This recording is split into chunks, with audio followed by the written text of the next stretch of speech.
My name's Dave DeBow, founder of MoneyPartnerFormula.com, and this show is built for everyday real estate investors who are actively doing deals and looking to scale using other people's money. So if you're an active real estate investor and you want to get featured on this show to talk about your own real estate and capital raising experiences, then just go to daveinterviewsyou.com. Now let's get rolling with this episode, and remember to subscribe for daily interview content. Hey, welcome back. Let me ask you a question.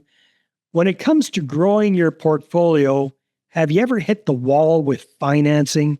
Have you ever just kind of had a hell of a time crunching your numbers and really getting things lined up? Do you have any challenges with your portfolio and your accounting and your bookkeeping? Well, if you do, if you've had any of these challenges, pay close attention to today's interview, because our guest, zooming in from beautiful LA, California, David Hammer, does exactly that. He comes from an accounting background, but he's so much more than that. He is also an active real estate entrepreneur with a couple of hundred multifamily units under his belt in his own portfolio.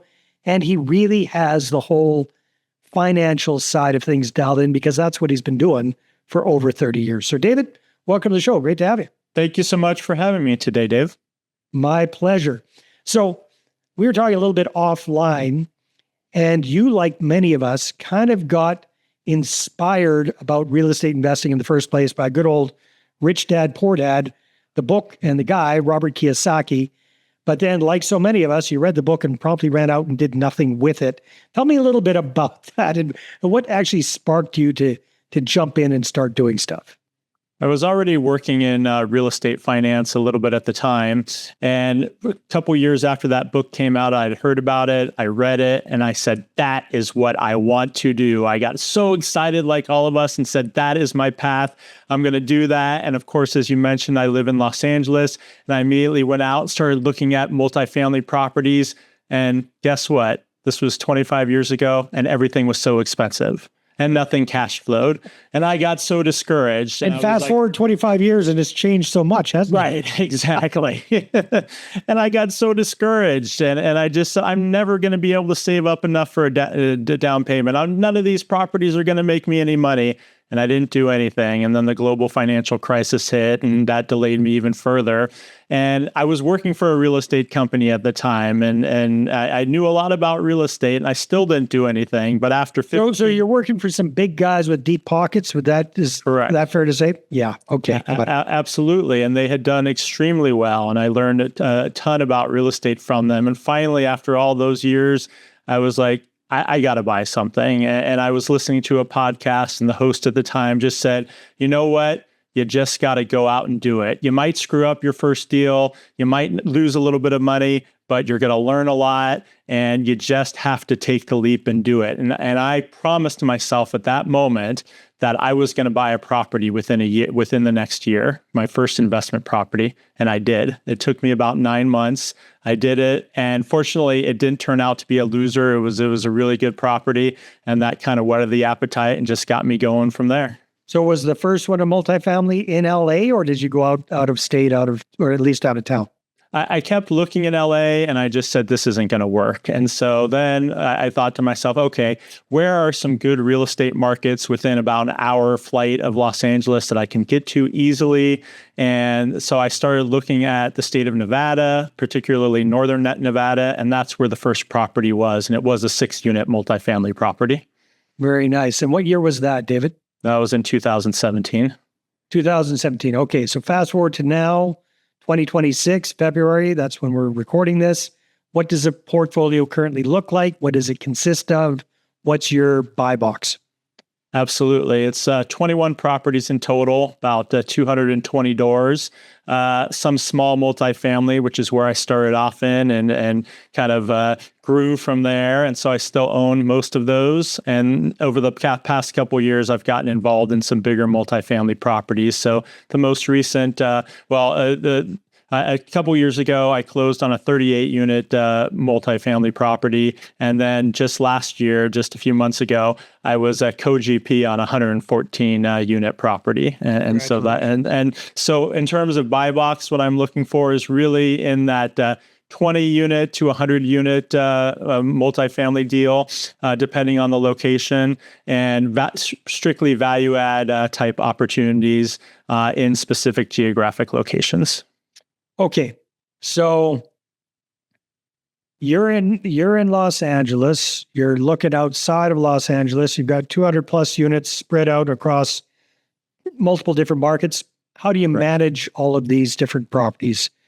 Third-party management, what does that side of things look like? Sure. Excellent question. Since the property management can make or break any deal, it is all third-party property management local to that market. So I kind of look for the best property management company I can find in that market and hire them to manage my properties. But I'm active on the asset management side, so I do go and visit each of these markets. I try to make it to all my properties at least once a year, and I'm in constant communication with the property management companies and very actively involved in the decisions and what goes on with those properties, and oversee them very closely to make sure that the property managers are doing the job that I've hired them to do. Hey there, if you're a capital raiser, a syndicator, or a fund manager, and you're looking for a steady flow of incoming accredited investor leads, then go ahead, grab a free copy of my new book, How to Get 20 Accredited Investor Meetings Every Month Without Cold Calling, Networking, or Chasing People. You can get that at 20accreditedinvestorsbook.com. Again, that's the number 20accreditedinvestorsbook.com. Yeah, super important. So you mentioned that you did was that your first co-GP deal that you did last year, the big one? It was, yes. Nice. So typically in a co-GP deal, each person or each entity brings a certain skill set to the table. What is it that they rely on you for, David? Sure. It was a combination of asset management and capital raising. Yeah. So obviously I have 10 plus years experience in asset management, managing my own properties now, and 30 years in real estate and real estate finance. So they really like that expertise. And then I also helped with the capital raise, of course. Very cool. So at this point, are you full-time working for yourself in real estate, or are you still working for the other company as well?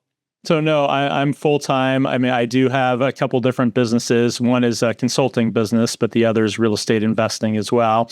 And that takes up the majority of my time, and really where the avenue that I'm looking to grow in now, because I really do truly believe it's the best way to build wealth in the United States or around the world. I love real estate investing. You know, I've been involved in real estate for the past 30 years, and it's really just the investments that I've made over the past 10 years has helped build a great life for myself and my family, and I love it, and I want to keep doing it. Oh, that makes a ton of sense. So, David, you learned a lot, which is so smart. Like, you got paid to learn for many, many years with the big guys. I would imagine that those big guys were involved in really, really large deals. Is that fair to say? Were they multifamily or industrial or a mix, or what? It was actually medical office, believe it or not. It was a medical office company, and then they also branched into some senior care facilities, assisted living, and skilled nursing and whatnot. And really, it was for sure a master class in real estate, finance and operations and everything. And even though I was on the finance side, it was a smaller real estate company. Mm-hmm. So I had direct access to the two founders and owners, and they really mentored me and wanted to make sure that not just on the finance side, but in operations and understanding how buildings operate and how they should be managed. And so I got a lot of exposure to that as well, even though I was not, doing the property management myself. So it was really wonderful. Two great mentors, and they built up an incredible net worth by investing in real estate over a 40-year period. And, that's when the light bulb kind of went off, as I mentioned, saying, I just got to do this. I got to take the leap to do this. Look at what they've done, and I can do the same. Maybe not the full extent, but I can build a wonderful net worth and cash flow and all that by investing in real estate. And that, along with the podcast host telling me to just do it, really, really made me move forward. Oh, that's awesome.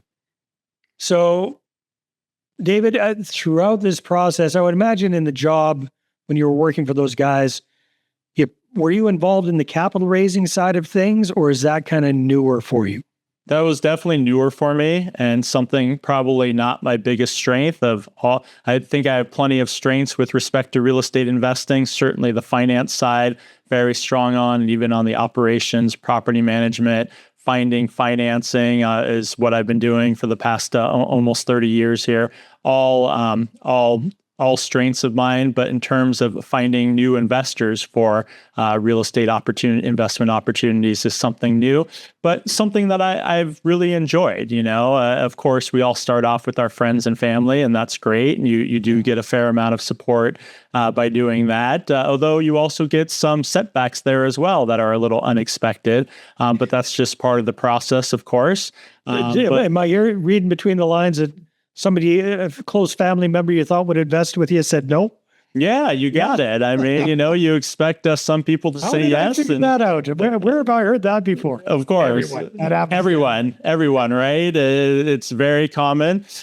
So that's a little discouraging, but it's a learning process. And what I've found, I really do enjoy talking to new investors, new potential investors, people who are interested in investing in real estate, but don't know how or don't have the time or whatnot, and educating them and getting to know them and helping them along with their investing journey. And I just love that I have the opportunity to give them access to these types of investments. Very, very cool. So, David, we're still early days in this brand new year, 2026. What are the plans? What are the goals for this year for you? Real estate. Sure. I'm cautiously optimistic. Obviously, the past couple years have been pretty challenging in the multifamily and many other real estate areas as well. But I think, opportunities are coming, good opportunities to invest in. I'm being cautious, but I'm still looking for new opportunities. I'm not the type of person who needs to do a deal every single month. I'm a slow growth kind of guy. And if I do one or two investments a year, I'm happy with that. And that certainly meets my needs and the needs of my potential investors as well. So I'm hoping that I can find a deal this year. I'm constantly looking, just like every investor out there, looking for the right opportunity. But again, as I mentioned, cautiously optimistic for this year. And I'm hopeful that I'll be able to find a deal that fits my buy box. Yeah. So quality over quantity. Absolutely. Yeah. Absolutely. My mentors always used to say, we don't want to be the biggest. We just want to be the richest. And I don't necessarily have to be the richest, but I definitely don't want to be the biggest. Yeah. Well, there's a lot to be said for that. That's for sure. Excellent, David. Well, hey, if people are listening to this or watching this and they'd like to reach out and connect with you, what's the best way for them to do that? Yeah, best way is to go to my website at www.expcapitalllc.com for Expedition Capital, the name of my company. And I have some good free resources on there for anyone interested in real estate. And you can book a call with me and access my contact information there. And I'm happy to talk to anyone at any time about real estate. As you can tell, I'm passionate about it. And I love talking to people. Will get bored listening to me before I get tired talking about it. Where did you come up with the name Expedition? What does that relate to? My wife and I were brainstorming ideas and it was kind of like, we're on a journey here. We're on a journey to financial freedom, to financial independence. We're going on an expedition to do that. And so the logo is a snow-covered mountaintop. And we just thought, we both liked Expedition Capital and thought that would work great. And it sounds like a hell of a good name to me. David, thanks so much for being on the show and all the best with your plans for this year. Oh, it was my pleasure, Dave. Thank you so much for having me. I greatly appreciate it. All right, everybody. See you on the next one. Hey there. I really hope you enjoyed that episode. And as always, if you want to listen to more daily interview content, make sure you subscribe. And if you're an active real estate investor and you're doing deals and you'd like to get featured on this show, then just head over to daveinterviewsyou.com.